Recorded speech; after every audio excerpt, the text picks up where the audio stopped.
Why take one vacation with the family when you could take all of them?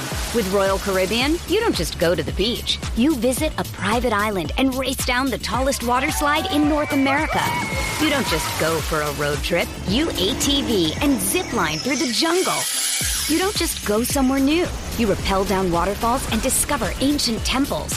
Because this isn't just any vacation. This is all the vacations. Come seek the Royal Caribbean. Ships Registry, Bahamas.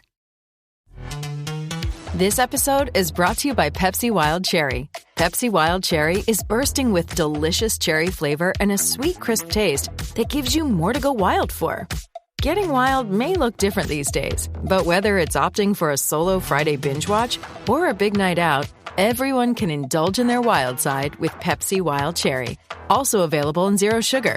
So grab a Pepsi Wild Cherry and get wild.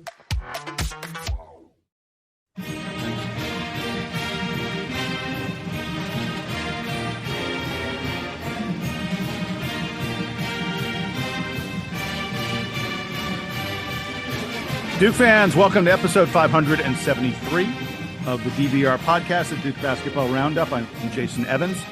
I'm joined by Donald Wine. Donald, and everyone, Merry Christmas to you. We're coming at you on the day after Boxing Day. Is that what this is called? Day after Christmas? It's Boxing Day in England. It's the start of Kwanzaa here in the United States. It's the day after Christmas also here in the United States and around the world. But yeah, I hope everybody had a Merry Christmas. Yeah, exactly. I guess Duke had a little bit of a Merry Christmas because our football team has done some pretty nice stuff in the days leading up to Christmas. Donald, you were there in Birmingham. Just so everyone knows what we're going to go through on this podcast, in this episode, not quite as much basketball focus as you'd usually get. The team is sort of scattered to the wind right now. The players all left Durham. Actually, they left from New York after the game against Baylor. They all went different ways. Donald, you mentioned you saw Caleb Foster just walking around on the street. I don't think that would happen ordinarily. But the players, with their families for the most part, went and spent Christmas together. They will be coming back together this week. I think today they all arrived back in Durham to prepare for the game against Queens coming up this weekend. But again, to get to what this episode is about, we're going to talk about some football stuff, including a brand new quarterback, a very highly touted quarterback heading to Durham. And then we'll take a quick break. And after the break, we're going to deal with the future of the ACC. Just a little tiny thing there, like small news. Will the conference still exist in 6 months? We'll be talking about that. But we'll start with the Birmingham Bowl. Donald, you were there. An impressive win by the Blue Devils. I know Troy isn't like a household name, but they came in this game like 11-2 or something like that. I mean, This is a pretty darn good team. And Duke really handled them with ease. And we were kind of playing on the road. I mean, Troy is only exactly 90 miles from Birmingham, so they had a lot of fans there. Duke brought a lot of people, but we were outnumbered in full force. Maybe I'd say probably 5-1 by the Troy fans that were there. There was a lot of Troy fans there, so shout out to them for supporting their team, and shout out to everybody at Duke who came down. There was a lot of people who made the trip, especially during the daytime. And Jason, we had some DBR folks in the building. 30 Beard, I didn't get to see my man 30 Beard, but he was there. Old Fi Cat came by to see me earlier in the game. Regina Lee, who is a longtime listener, likes to email us from time to time. Yep, he was there, and we had a nice conversation with her. So it was very nice to meet Regina. Regina, thank you so much for being such a great listener over the years. And then a father-son duo whose name escapes me at the moment, but Jason, they drove over from Atlanta. They listen to the podcast all the time. So if you're listening, I apologize for not remembering your name, but it was great to meet you both. They told me I need to give you a scolding for not making the trip over from Atlanta because they were able to make the trip for Atlanta. I told them it was the holidays that happens. That not everyone is able to get out away from family or other responsibilities, but they still told me to give you a nice little scolding. So I'm shaking my finger at you, Jason. Right. Yes.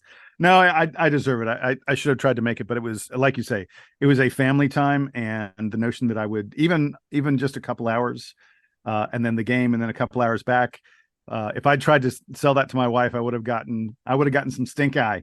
This is not the time of year to get stink eye from the wife. You'd rather accept my scolding the Mrs. Evans. Like, Exactly. Exactly.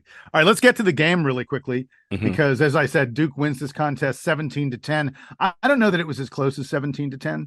I mean, I know that's the final score, but it sure felt like Duke was in control for most of this contest. Grayson Loftus has a good game. The Duke defense, I thought, Donald, was outstanding. Duke ends the season at 8-5. This was the program's fifth straight bowl win. I guess I sort of knew that in my head, but like, wow, to win five straight bowl games is really, really great stuff. And it is just, I mean, this is all heady territory for a program that went over a half a century without a single bowl win. Mhm. We've now won 5 in a row. We've got back-to-back 8 and 9 win seasons. And I just really wanted to quickly, I'll let you get to some stuff about the game because you were there. But Trooper Taylor, the effort that he put in, the enthusiasm that he has for the team.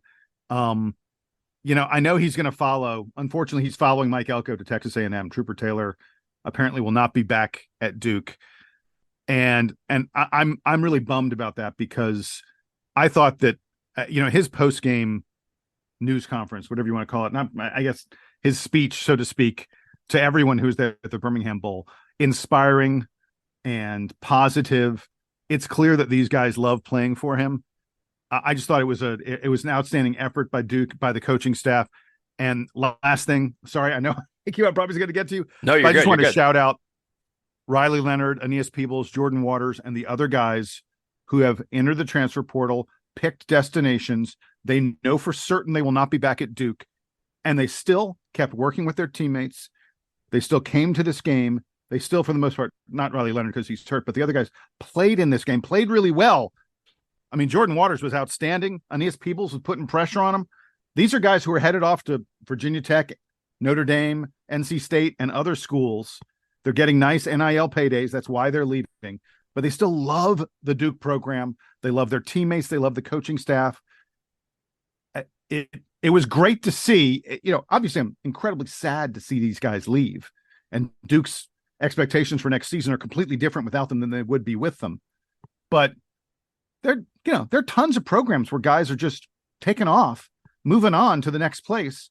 The Duke guys have decided to move on, but they stayed for this bowl game, and that really means something. It means a lot. And like you said, a lot of them had some very standout performances. Aeneas Peebles on defense, Jordan Waters on offense. Shout out to the 32 seniors who played their final game, including Dwayne Carter. He had a nice photo where he kind of had his jersey on the floor and said, "This is the last jersey I'll ever take off for Duke University." I hope we see him on Sundays because that man is a beast. And some of these guys we're going to be seeing on Sundays, which is terrific. I want to go back to Trooper Taylor for a second, Jason, because Trooper Taylor was not just inspiring and motivating in that speech. He was doing it all weekend. I went to the Duke football radio show. Like they did a live show, David Shoemate, our friend there. And Trooper Taylor was the guest host of that show and took some questions from the audience. I asked him a question about just like the mindset of what the team was going through over these last couple of weeks. And first off, everyone who asked a question, myself included, thanked Trooper Taylor for his leadership through these, 3 weeks, because it's not easy to, kind of do a transition. He's had to do it twice now. It's even harder when you're doing it around a bowl game, which he didn't have to do back in 2020.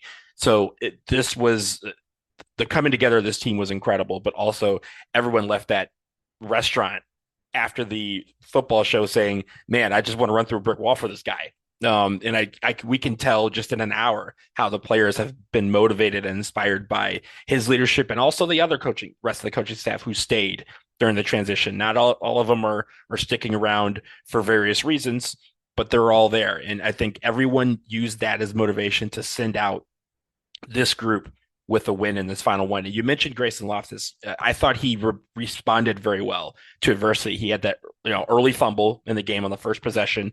The defense kicked in. They made it where Troy missed a field goal, and then it was kind of off and running. He settled down. He got into the flow of the offense, led by Jordan Waters, led by Jacquez Moore. Those guys running the ball down the field, they did great. And I think everyone kind of had each other's backs. There was, a couple of penalties here and there, and whatever there was adversity, whether it was an interception or fumble or a sack or anything like that, the offense never wavered. They kind of, got it together. They made the next play. They were great at moving the ball down the field and keeping Troy off the field. And I think on defense, the defense just stepped up and made big plays when they needed it. They had got a couple sacks. You mentioned Aeneas Peebles. He had a sack. They had a couple of tackles for losses, or even just pass defenses on third down to force punts. And the field goal battle, I'm sorry, not the field goal, the field position battle, I should say, we won that handily. And I think that was the way for us to keep Troy at bay. And, we never gave their fans really much of a chance to fully get into the game. And I think that was the key. At the end of the game, there was a lot of people cheering, but they were all in Duke blue. And that was the great thing. This team was amazing throughout the year at overcoming adversity. This bowl game was no exception. So congratulations to the Duke football team. 8-5 to finish the season. I think that's a fantastic season given a lot of the injuries that we had to deal with. Some, shout out to that UNC game and the refs. We had to deal with that as well for a second straight year. But these guys were able to overcome that at every turn and turn some of these games into, big wins for this program. The program set up great moving forward. Donald, I may be wrong. I think I'm right about the stuff I'm going to say next, but it's hard to keep track of who's in the portal and who's not and all that other kind of stuff. But I thought a super encouraging thing about this game is that all of Duke's best players in this game are guys who it looks like they are coming back. Jaquez Moore, who entered the portal but then pulled out of the portal and decided to says he's staying in Durham, was our leading rusher in this game and looked outstanding at times, ripping off yardage after yardage again and again. Samir Hagans and Jordan Moore were our two leading wide receivers in this contest. I believe both of them have said that they are definitely coming back. Look, the guy who was picked as the MVP of the game, Chandler Rivers, was all over the place on defense. He's a beast. Dude was like, I can't even. Every time they're like, "Oh, that play's blown up by Chandler Rivers." Oh, there's Rivers. I mean, like, you couldn't hear it, but the announcer was just like, Chandler Rivers has played like 6 positions at once. He's supposed to be back. Grayson Loftus, of course, is supposed to be back. It is. There's a lot to replace at Duke next year. Especially along the offensive and defensive lines. And those are super important. Those are non-glamorous positions. Look, I keep on naming wide receivers and running backs and quarterbacks. I get it.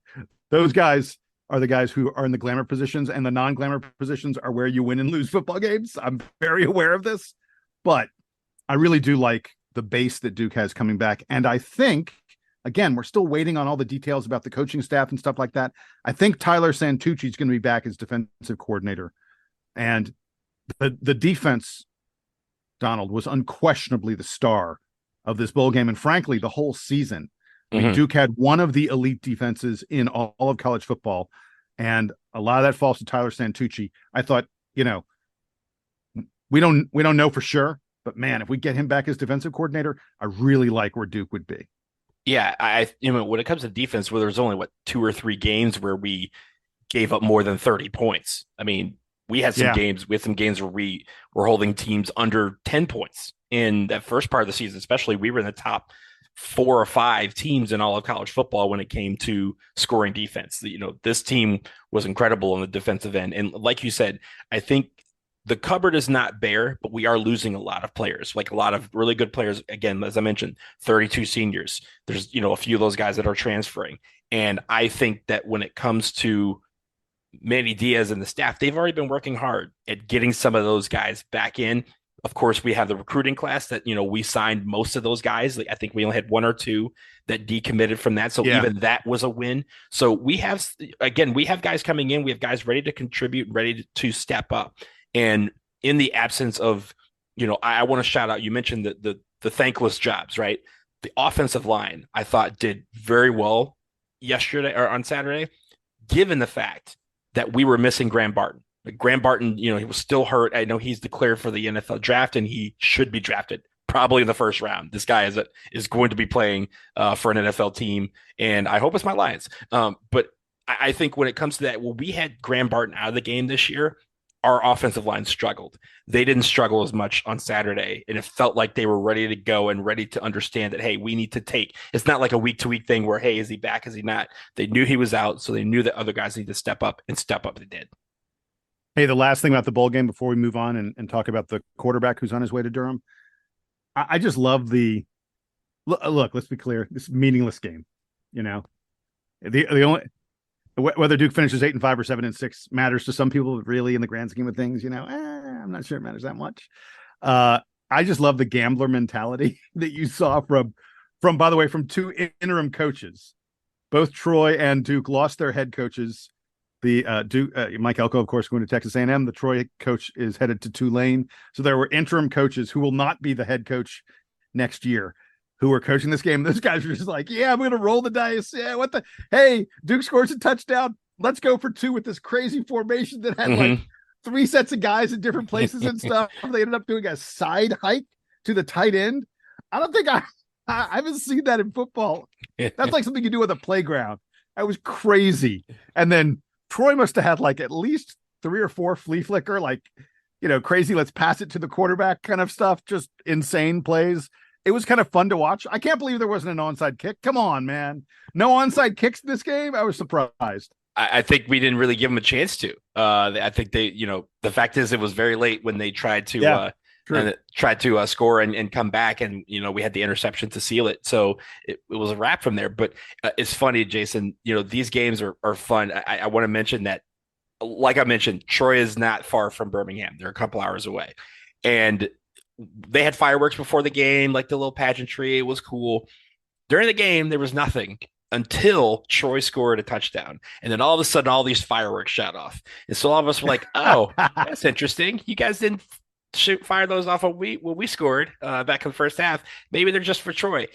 After the game, Jason, when they're giving the presentation of the trophy and all that stuff, all of these fireworks popped off. And we're like, yes, they figured Troy was going to score a few more times during this game. Right, they'd saved them. They'd saved them for if Troy scored some more times, and they didn't, so they had to fire them off at some point. So we got a nice little fireworks show. It was nice. All right, let's look ahead a little bit to next season, because in just the past couple of days, Duke picked up one of the top quarterbacks in the transfer portal. This is Malik Murphy. He had been the backup quarterback at Texas. It is worth noting that he was in a battle with Arch Manning, the famous Arch Manning of the Manning clan. He and Malik Murphy were battling to see who the backup quarterback would be at Texas. And that was a battle that was won by Malik Murphy, I think to the surprise of some folks. There was a point this year where the regular Texas quarterback got injured and Malik Murphy had to come in and lead the team. He led them to victories over Kansas State and BYU. This is a guy who was looking at schools in the SEC and elsewhere. When he entered the portal, this was a guy who all the Power 5, all the big time schools in the country recruited out of high school. He's just a redshirt freshman. He'll be a redshirt sophomore next year at Duke. He is widely considered to be the top quarterback recruit in terms of reputation, ranking, all that other kind of stuff, who has ever stepped foot on Duke's campus. That's not to say he's going to be the best quarterback. It's not to say he's going to be better than Daniel Jones and Ben Bennett. And we could go on and on. I mean, Anthony Dilwig. Duke has had some very, very good quarterbacks over the years. But Malik Murphy has a better reputation, at least among, the recruiting gurus and the such, than any of them. And he picked the Blue Devils. He is a big guy. He has a super strong arm. He's going to be a pocket passer. This is not someone who's going to get out and run. Like Duke is used to having these quarterbacks that are like dual threats.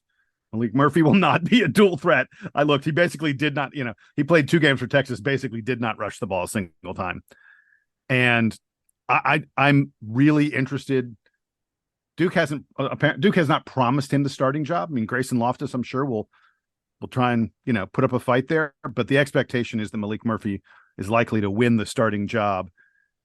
Donald, what are your thoughts on this? Because one of the interesting aspects of this is that, no one's talking figures or anything, but the story is that Duke probably paid, $500,000, maybe a little more than that, to get Malik Murphy in NIL, because that's what you got to pay for a top flight quarterback out of the portal.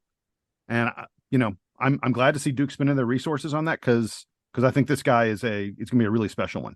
Look, I was super, super ecstatic when this news came in. In fact, I was out, doing some of the bowl festivities on Friday night, and my best friend just texted me LFG. That's all he texted me. And all of you out there probably know what LFG means. And at that moment, I knew exactly what he was talking about because I had just left a Duke football function. He said LFG, and I go, Malik Murphy's coming to Duke.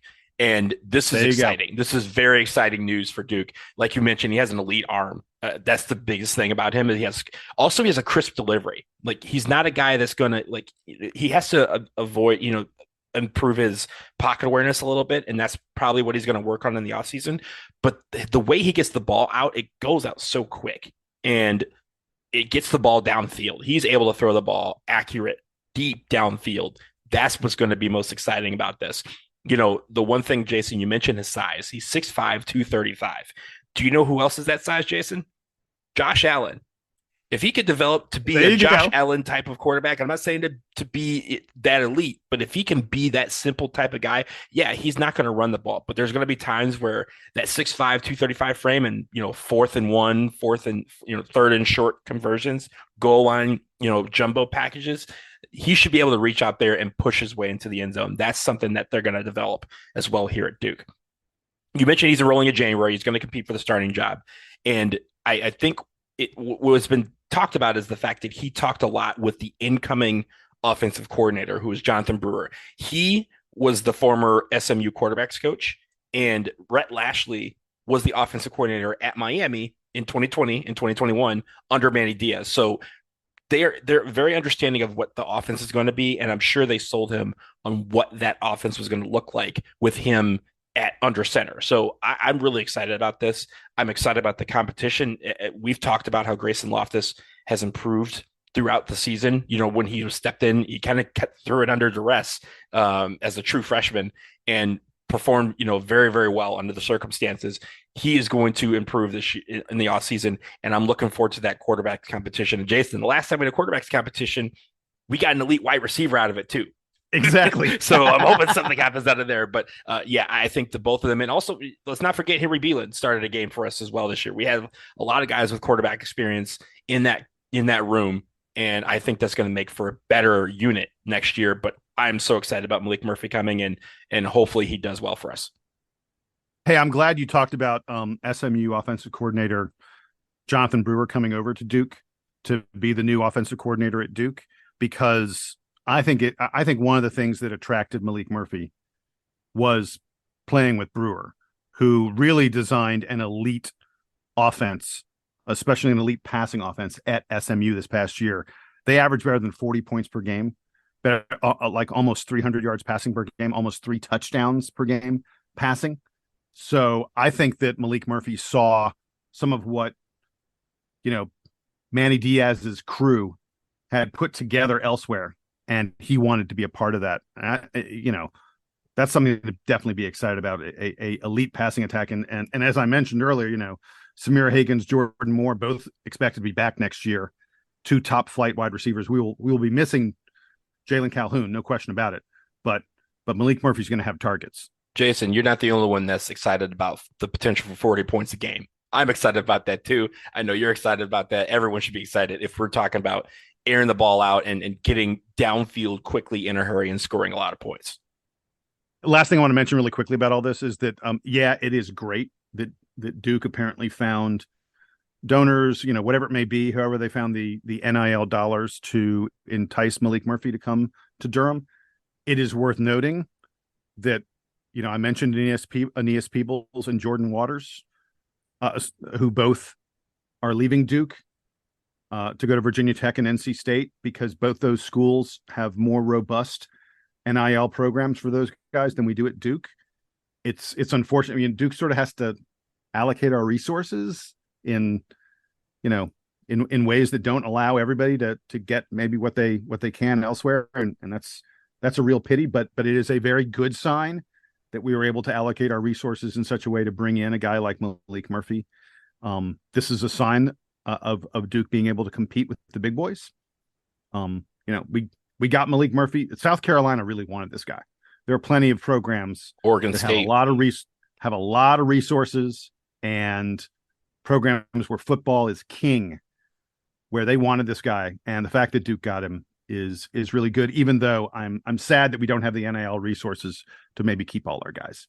Yeah, and when it comes to some of these guys like Jordan Waters, for example, I believe was honored at senior day. He's taking his COVID year at NC State. So exactly. I'm not necessarily super concerned about those guys, and not to say that I didn't want to lose them, but some of those guys had made it in their minds that, hey, I'm graduating and I want to have a fresh start for my last year, and that's understandable. The fact that we were able to keep so many guys in Duke Blue, right? Like, there's a bunch of guys. We had 32 seniors, and we had a bunch of guys who were considering entering the portal. We only lost a couple, and I think that's commendable, because when you look at NC State lost, I want to say like 17 guys off of their roster. UNC lost about 15 guys. So the fact that we were only able to, I think we only lost like 6 or 7 in total that could have stayed but chose to go elsewhere. Hey, that you're taking those wins, but at the same time, that also, this recruiting win will maybe help encourage more people to say, hey, look, we want to get more of these wins. We want to feel good about our recruiting situation, both in high school and also in the transfer portal when we need it. And to have those, funds, at their discretion to use is a big deal. So the fact that we were able to land them, I'm really excited about it.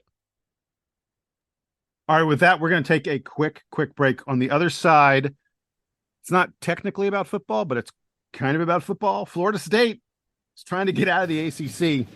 What does this mean for the future of Duke in all sports? Back in a moment.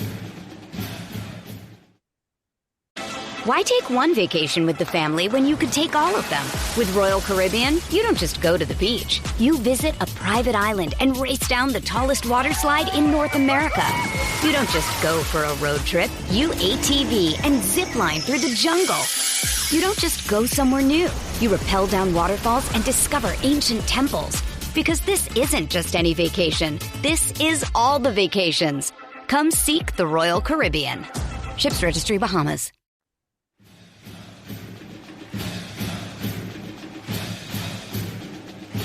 All right, the ACC was given a Christmas gift this week as Florida State announced that they want to get out of the conference.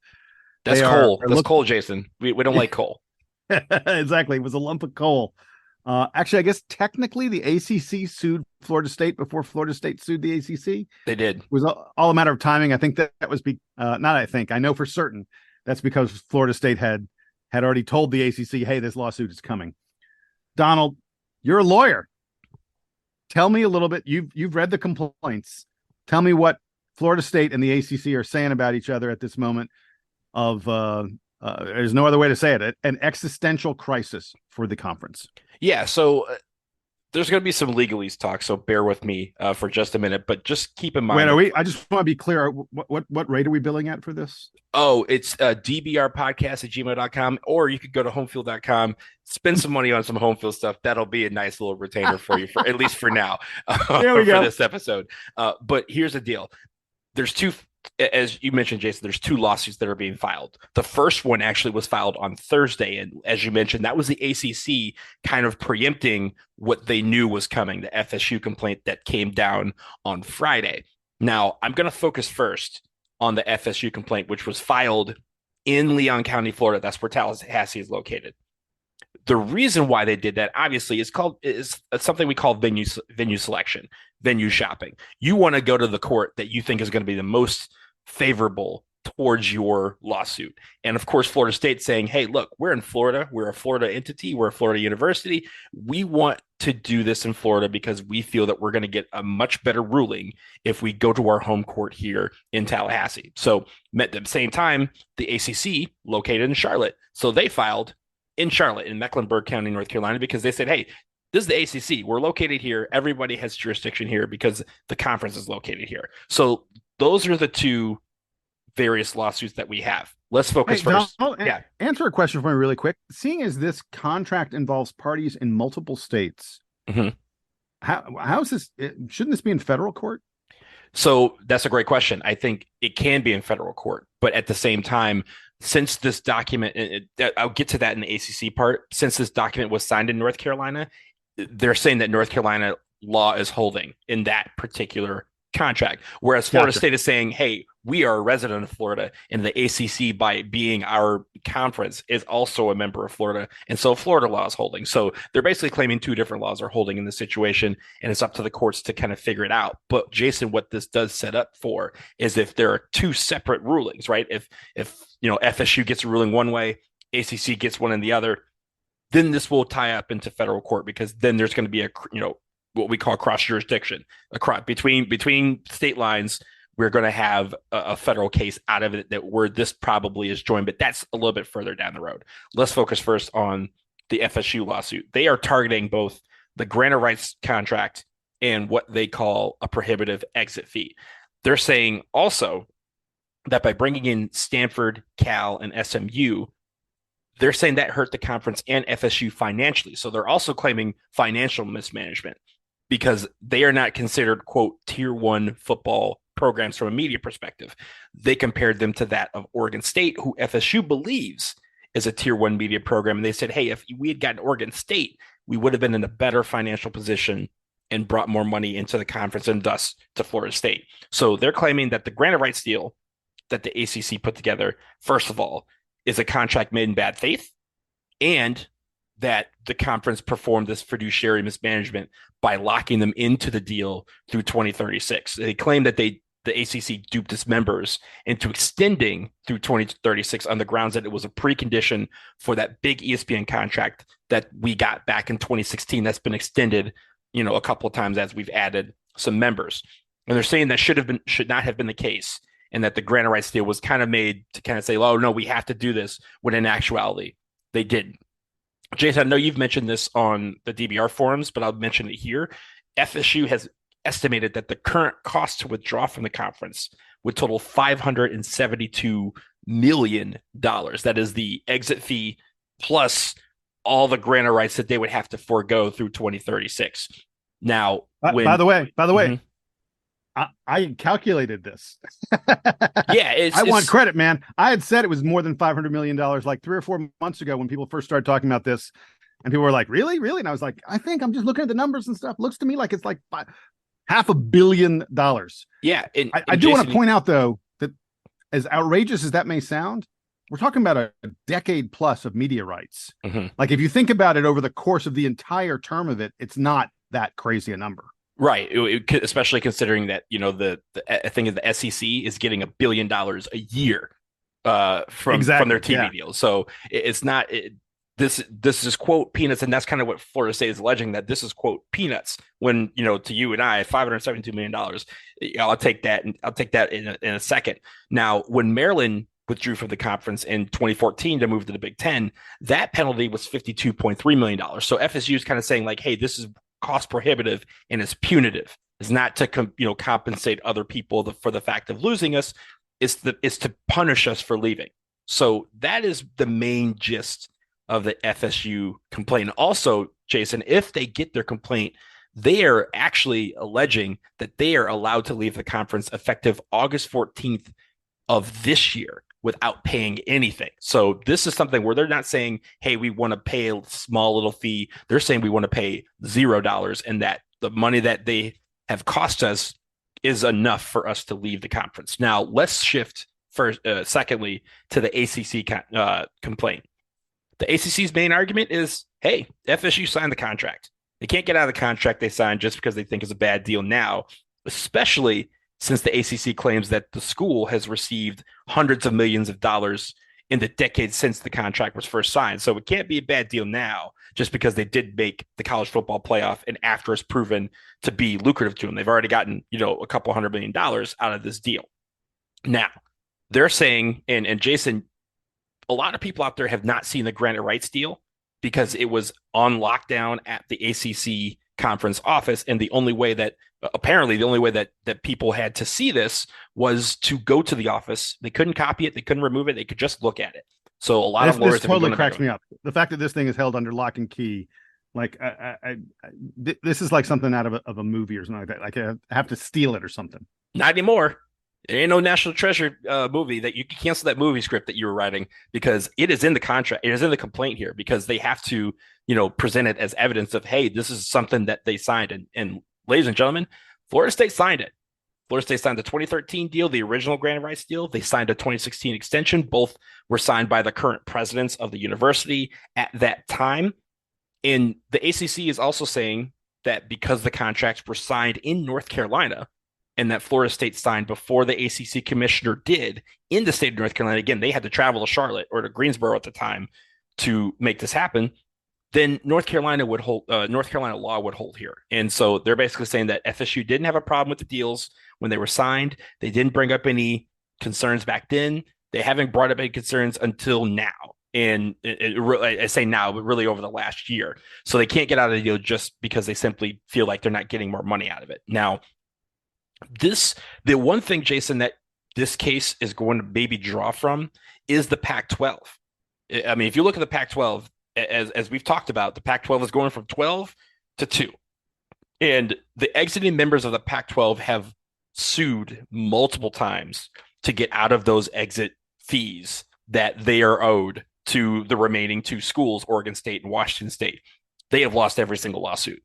So the ACC is definitely going to be looking at that and hoping to link those court opinions to this case, because they're going to say, hey, look, that conference is dissolving and they're still having to pay exit fees to the two remaining member institutions. We're just losing one team. And this team is really the domino that is holding up all of the entire conference. This is a much bigger deal than that.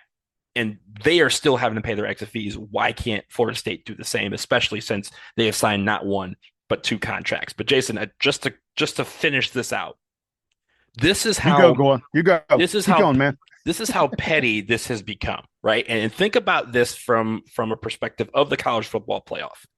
All of this started because Florida State didn't make the playoff, which caused the SEC to get a fourth team into the New Year's Six Bowls, which caused the Big Ten to take the ACC spot in the ReliaQuest Bowl, which knocked every team down 1 to 2 bowl spaces, why we ended up in the Birmingham Bowl. And it meant the ACC had one fewer tie-in for its 11 eligible teams in Notre Dame. It cost the ACC money.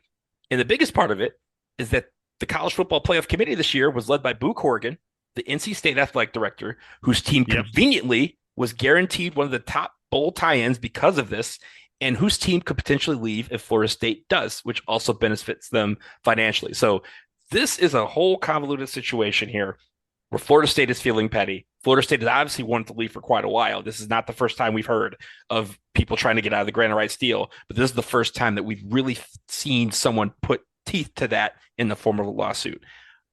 It's going to be interesting to see how this works out, because this decision could literally kill the conference. And because if Florida State leaves, and as we've talked about, Clemson will probably leave, UNC and NC State are probably right behind them, and then everyone starts scrambling. And this is where a lot of people hope that Duke is not the one left holding the bill after dinner.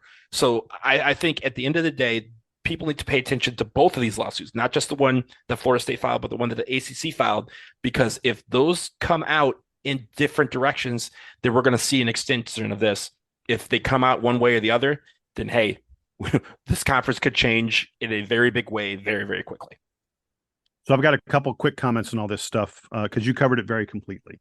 The first one is you said Florida State wants to leave and has wanted to leave the ACC for a while. I don't know that that's necessarily the case. I think what Florida State wants is to be in a situation where they have the money to compete for the national title, and they feel like they are falling so far behind the Big Ten and the SEC schools that they are not going to have that kind of money if they remain a member of the ACC. And, they've been agitating for the ACC to go to a different kind of metric for how it gives out its dollars. And the ACC has certainly talked about and is moving in that direction. Although I don't know that, what they're doing is going to help Florida State as much as Florida State feels like, it deserves to be helped. Jason, real quick, it's funny you mentioned that, because in this lawsuit of Florida State, they allege, the fact that we're getting Stanford, Cal, and SMU, and that SMU is foregoing its full conference money share, and that the others are taking, I think it's a 2/3 share for the first 7 years or so. Right. They're actually using that as a detriment. They're saying, hey, they already knew that they weren't tier 1 programs. And because of that, they're taking less money to kind of try and say that this is something that will help us. But in fact, it's still hurting us, because these teams are not bringing in the dollars that an Oregon State would, or some other program that they feel is tier 1. Yes. And look, it's hard. No offense to those programs that are joining the ACC, and I hope they do really well, and I hope that they become attractive. But at the moment, Florida State's argument is not an invalid one. That those programs, as you say, there's a reason they're taking significantly less. Although I would point out, a lot of the funds that they are not going to take are going to be funneled in various ways to Florida State and other teams in the conference that are sort of agitating for extra money. But I did want to start by saying it's not that Florida State hates the ACC or desperately wants to be out of the ACC. It's that they want to be someplace where they can compete on a level playing field for the national title, because especially after this season, when they went undefeated and did not get a bid to the playoff, they are really, really pissed about that. But I want to point out something that's stupid about Florida State, which is that this lawsuit can be a complete success for them and they still wouldn't make the playoff. Right. It's too late to fix that wrong. And I'm with them 100% that they were wronged and they deserve to go. The absurdity of saying that, oh, because they lost their quarterback, they're suddenly not good enough. And, oh, we used the eye test. They didn't look as good without their quarterback. And so we're not going to put them in. I mean, it makes no sense at all. As has been stated by many people and many times, if you're going to use that test, if you're going to say, oh, who are the best teams, not the best records, but the best teams, then why is Georgia? Georgia should be in the playoff. There's no one out there who thinks that Washington is better than Georgia. There just isn't. So what the heck is Georgia doing not in the playoff then? It doesn't make any sense. But the last thing I want to point out about all this, I think a lot of what you're seeing here, a lot of what's going on is Florida State hoping and praying and posturing and not really thinking that they have a good lawsuit. Donald, you're the legal expert. There are things that you pointed out that are problems in Florida State's arguments. I have read a number of analyses of this stuff that says, yeah, Florida State can try, but they are a decided underdog to win this lawsuit that they've filed and to win against the lawsuit that the ACC has filed. There's a reason that no school has ever successfully challenged a grant of rights deal in court. It's because these grant of rights deals are written in very ironclad kind of language. They got good lawyers to draft those contracts, and there are just not a lot of ways that Florida State can argue that they should get out of it. And if they don't get out of it, Florida State's going nowhere. Like, Florida State could get that penalty fee for leaving the conference cut, but as long as that grant of rights stays in place, they are going nowhere. And that's why they're arguing that these contracts are unenforceable in Florida. They're not saying anything about North Carolina because they don't want to go to North Carolina and argue this case. Whereas the ACC is saying, hey, you guys are the ones that flew all the way up here to sign this contract. We didn't fly nowhere. We just went downstairs into the office. You guys flew all the way from Tallahassee to Charlotte, or to Greensboro at the time, North Carolina, which ain't a direct flight. You guys flew up here just to sign this deal. And you signed it before we did. So I don't know what's changed in the last decade other than you want more money, but that's not a good reason to get out of a contract. That is going to be the biggest thing. And I think that's why they're arguing, fiduciary mismanagement, business mismanagement. They're arguing a lot of different things other than the fact that, hey, I signed this contract, but it's actually a bad deal for us. So that's kind of where the crux of their argument is. And yeah, Jason, that should fail, but that's why there's court. Like, they have to argue this. Yeah. And if you don't argue it right, then this could be. So I wouldn't say that, yeah, they may be the underdogs to get through on this, but that does not to say that they can't win this lawsuit. And that's the scary thing, is we have to hold our breath to see what arguments are going to be made in court to understand where this is going to lie. Because if one aspect of this goes in the area of Florida State, it opens up a world of concern for the rest of the conference, because the rest of the conference say, hey, if there's even a small smidgen of an out here, then it's not just Florida State we have to worry about at this point. It's all these other schools who have been considering taking that leap to go somewhere else over the last year and a half as this realignment occurs. That's what's the most concern is. We have to worry about all that. So, this is going to be one to watch for everyone who's associated with the ACC. Yeah, I think Florida State's going to fail, but you're right. There's a chance. You never know what a court is going to go ahead and say. And yeah. All right. With that, we're going to wrap it up here on the latest episode of the Duke Basketball Roundup. I like that I used the word basketball there in describing the name of the podcast, because I don't think we mentioned basketball a single time. We did at the beginning. We said we weren't going to talk basketball. So that's right. We just mentioned it now. So we're good. There we go. Don't worry, folks. We'll be back at you with some basketball content coming up in just a couple days. We're going to have a preview of the game that Duke has this weekend against Queens, a game that should feature the return of Tyrese Proctor to the Duke lineup. I am dying to see how the lineups, the rotations, and things like that shift when we get Mr. Proctor back in uniform. I'm dying to see the way he integrates into what has been a different Blue Devil team over the past few weeks. But we'll get to that coming up. Until then, he's Donald, I'm Jason, and listen now. You can hear him. It's the Duke Band. They're playing us out and taking us home.